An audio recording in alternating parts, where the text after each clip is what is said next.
मयूरभंज जिला बारिपदा पौरपालिका अंचल में बासहीन को पक्का घर जोगाई देवा लक्ष्य प्रधानमंत्री आवास योजना 2.0 अधीन आज कार्यादेश बंटन होईछि। एने पौरपालिका कार्यालय में आयोजित स्वतंत्र कार्यक्रम में ओडिशा सरकार गृह निर्माण नगर उन्नयन एवं साधारण उद्योग मंत्री डॉक्टर कृष्णचंद्र महापात्र मुख्य अतिथि भाव जोगदे हिताधिकारी मानक कार्यादेश बंटन कर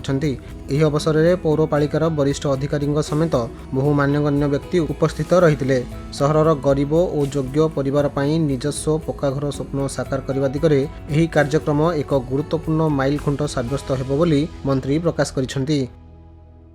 आज प्रधानमंत्री आवास योजना घर बंटन वर्क ऑर्डर दि जाउथिला से आज 101 जन को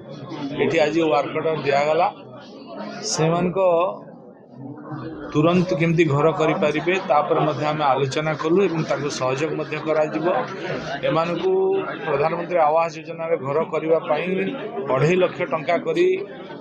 एवं जो माने ड्यू टाइम 4 मास भितर घर कंप्लीट करेंगे आउ 20,000 टंका दिज्व एवं जो माने 6 मास भितर कंप्लीट करेंगे 10,000 टंका दिज्व। एवं नुआ करी आमे प्रधानमंत्री आवास योजना बंधु आमे करछु सेतिरे मध्य आमे 25,000 टंका लेखा प्रत्येक घर को देबु एवं सेमाने केमती शीघ्र घर करि पारिबे सेति पई मध्य